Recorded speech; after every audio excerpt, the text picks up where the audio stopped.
you. How you doing? You didn't see me last week and you didn't even check. What if something happened to me? Hmm?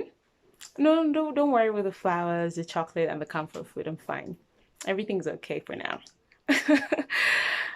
Hey guys, welcome back to the channel. If this is your first time on the channel, please just go ahead and click subscribe right now because this is where all the fine things come alive and you want to have every notification of that. Now, I've all been lied to before, right? I mean, I'm in the taxi when you're not there. I'm at the junction when you're not there. But what are the worst lies that you have ever been told? Hold on to something strong and heavy. And hopefully you have eaten if you're watching this. Because today we're going to be shaking some tables that you might be on or probably just making you gasp, lose your breath, and be like, oh, in the good way. In the good way. This is Conversation with Sylvia, and you are welcome to the show, my darling.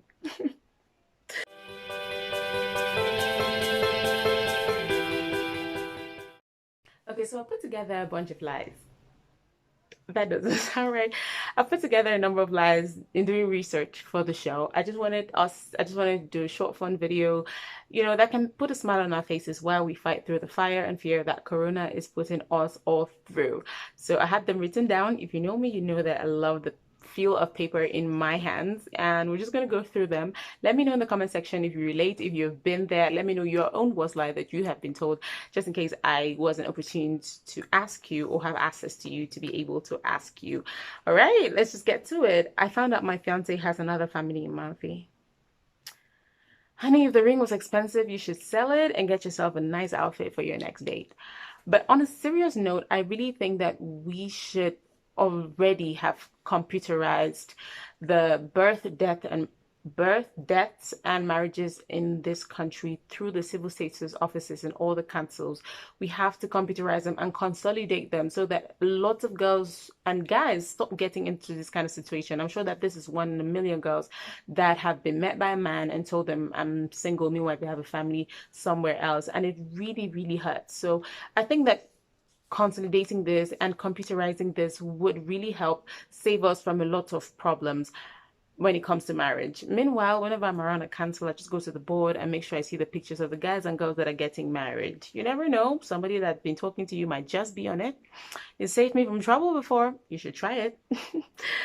All right, he told me he'll never make me cry. When relationships are new, you hear things like this. I worship the ground you walk on, and then 2 months in, you say I love you and they're like, wow. But I'm sorry, love. Next one is a guy once told me he was born in London and brought here that evening. Hey, up to today, I'm still speechless. We are too. What do you even say to that? What's the meaning of I was born in London and brought here that evening? Honey, and I'm guessing that guy's above 20, so that was like 20 years ago in 2000 when technology was not even nowhere near where it is today. Hey, you see why I said we needed anointing water and food and what you needed to eat, because some of these things are body shifting. Let me just put it that way. Next one, you're too good for me. It's not you, it's me. That's the biggest lie the girl told me. She was just over me. Aw. But yeah, lots of people have done this. It's not you, it's me, which is just a polite way of telling you, you know what, dude, I'm over this relationship. Next, my boyfriend had his ex sleep over, and he told me he didn't think I would mind or be hurt by it. Seriously. Seriously. I mean, how do you have your ex sleep over at your house and you don't think that your next would not be hurt by it? And then most of the time, people tell you this thing in good English with such a straight face, and you're not even sure what they're going for, whether they want to kill you or be killed themselves. My God, my goodness, this is so polite. Listen, there should be a class in social studies for how to date 101 from primary school, because these things are early. Next one, my girlfriend lied to me that she was starting up a makeup business. She took money from me and gave her other boyfriend to pay his ticket to America. I'm still so hurt. I really loved her. Oh my God. Oh, this is really sad. Anyone with that anointing oil, please? Jesus. This is one girl. I'm really sorry. And I think it's really cute that he still calls her my girlfriend, even though they've obviously broken up. And she took the money to get robbing Peter to pay Paul. She probably weighed them as well, like, this one has a future, this one is probably just going to keep telling me. Anyways, I don't know your relationship and I can't judge, but hey, I'm sorry, my brother. That must have hurt like a mother. Next one, he told me that I didn't want to talk to you. He told me I thought you didn't want to talk anymore. We're in the middle of a conversation and he ended the call. He didn't call back and he didn't pick up. Some of these boys. Hey, you hang up on someone and you say you thought that the conversation was ended. Oh, it's not just boys, boys and girls, but in this case, it was a boy. Pastors, pray for us, I beg. We need it. In Form 1, a friend told me his dad owns the moon and that it takes 1 month to reach America. You know what I always liked about these lies? The enthusiasm with which we used to say them. It's like your brain discovered that, you know what? You can say stuff and get away with it. And you're like, boom! I'm just going to say whatever it is. These things that we used to tell ourselves in primary school. In our house, we use money as toilet roll. 10,000, we tear it and... Ay, God, those are the good old days, right? Now we've grown up and we're realizing that the future is a scam. Most of it. I saw my tailor this morning in my quarter. I texted him and asked for my dress.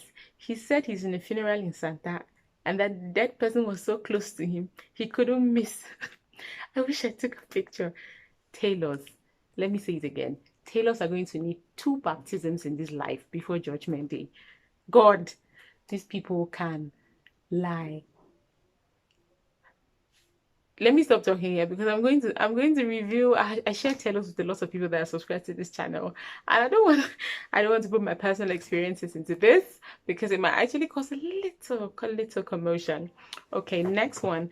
This guy hustles me for a year. I finally agreed just to find out that he has a wife and kids. You see this thing we're talking about, consolidating stuff, so you can actually go on the internet and check yourself if this guy is married. Okay, he said he's divorcing her. When I asked why, he said the woman wants to settle in America while he wants to settle here in Cameroon. But he plays the American lottery every year, and he even played last year. I don't get it. Yes, and it's this type of people that don't only play American lottery, they play that double style. Like they play with you as though you're their wife, couple, right? I play for you and in turn you play with me. I mean, they stand a double chance of even going to the America. Why would you divorce somebody because they don't want to come, because they want to live in America and you're trying to get there yourself? Honey, that man is lying to you, plain blank. I hope that you've left him and I hope that you're in a healthier situation now. Next one, a girl once told me she's never had sex before and that she's a virgin and she intended keeping it that way. I didn't believe her, but we started a relationship. Nice foundation. I had this hunger to check her phone, which I did, but most chats were deleted. One day I stumbled over a hidden folder in her laptop and saw a sex scene of her and a guy. Ooh. She said it was a one-time thing, but I still don't believe her. It's a pass, but I just have to walk away. It hurts, but I don't feel too bad. My ex made me develop a heart of stone. There's this thing about privacy that is still a battle in my mind, whether it's really okay. Normally, moral says it's not okay to check people's privacy, their phones and all of that. But sometimes girls know this feeling. Something is telling you that this guy is lying. Check this thing, check this thing. But anyways, in this case, I'm really sorry, honey. And this whole virgin thing, well, like let's be honest, we live in a society where there's a lot of pressure to be bad and good at the same time, where there's a lot of pressure for you to be a virgin and to be a hot girl at the same time. So, and a lot of girls know that the minute they tell you that they're virgin, they look special and precious and in their eyes, and you treat them like eggs. And a lot of other people that have slept with a lot of guys seem to be damaged. But just as they say in Nigeria, now Losho they marry first. It's like, guess what? Most of those hot girls rather get married first before. Next, I remember being told that if I put my books under my pillow, I'll retain everything that's inside. To think I believed it, and that's how I feel that term. These things, hey, anything that GC has not made you do in this country, even boys can't make you do. And there's another one that if you tear up your book, put it in water and drink the juice, you're going to remember everything. Hey, God help us. God, please help us. Hey, see, if you're watching this thing and you're in secondary school, please just start removing those things from your mind. Jesus is coming. Read your book. Next one, I helped someone get a loan of 2 million. And he kept telling me everything was okay until the center could no longer hold. I had trusted him blindly. He would have been in jail now, but I've been pleading with the lender, hoping the guy meant his ways. Money has no friends at all. Paint it up, paint it black, paint it white. Money has no friends. Whenever it comes to friends or to money, people have to be responsible. You have to take away the being friends or being family. And 2 million is a lot of money. I really hope he changes his ways. If jail is one of the ways that's going to make him change his ways, then he needs to taste it for a couple of nights. That's a lot of money. And to lie to people about it and make them make plans upon this money, and then when it's time, there's nothing. It's really not cute. Alrighty, let's go to the last one for today. Enjoying it so far? I have been. Okay, the last one for today says, the worst I've ever been told is that I love you. My boyfriend told me that on the 1st of January, that's New Year, that he loves me. And 3 days back, he told me he likes me a lot. What on earth is that? I mean, clearly your relationship bundle is getting finished and you need to beef up. But what is the meaning of that? What do you mean? How do you tell somebody I love you and then months later you tell them I like you a lot? Hey, sister, I'm not trying to laugh at your pain, but maybe we should laugh because does it really make sense?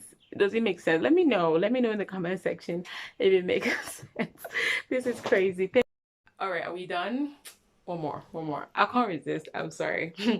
He said his parents didn't want a Cameroonian girl as an in-law.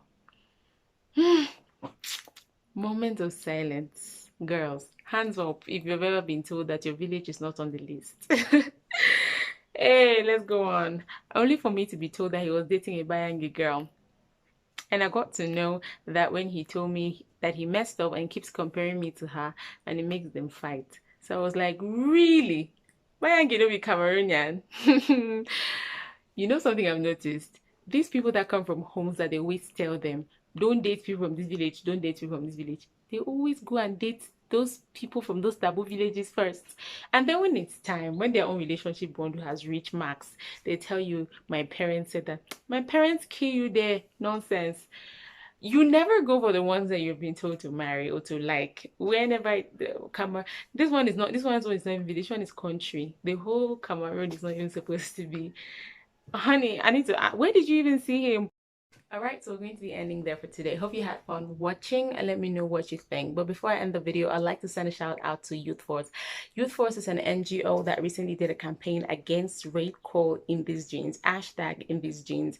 And that was done on World Denim Day. Let me give you a little backstory, right? So in Spain, this girl got raped, and when the matter was taken to court, the rapist was convicted. Years later, this matter appears before court again with the narrative that for the girl to have been raped wearing such tight jeans, she must have helped the man in taking them off. So the Youth Force came up with a campaign surrounding that. In these jeans, my jeans may be tight, but they do not mean consent. Rape is still a terrible thing and we should keep fighting against it. And speaking of rape, you should listen to podcasts by Emmeline Fonyi on Anchor called Black Truth with Emmeline, where she practically tables it out. If you ever wonder what it really feels like to be raped, you should listen to that. So thank you so much for watching. I hope you subscribe. I hope I see you next week. Stay safe, stay home, stay kind, and be humble. Eat humble pie. Swallow your pride, even if there's no soup. I'll see you next week. Please make sure you subscribe. Bye.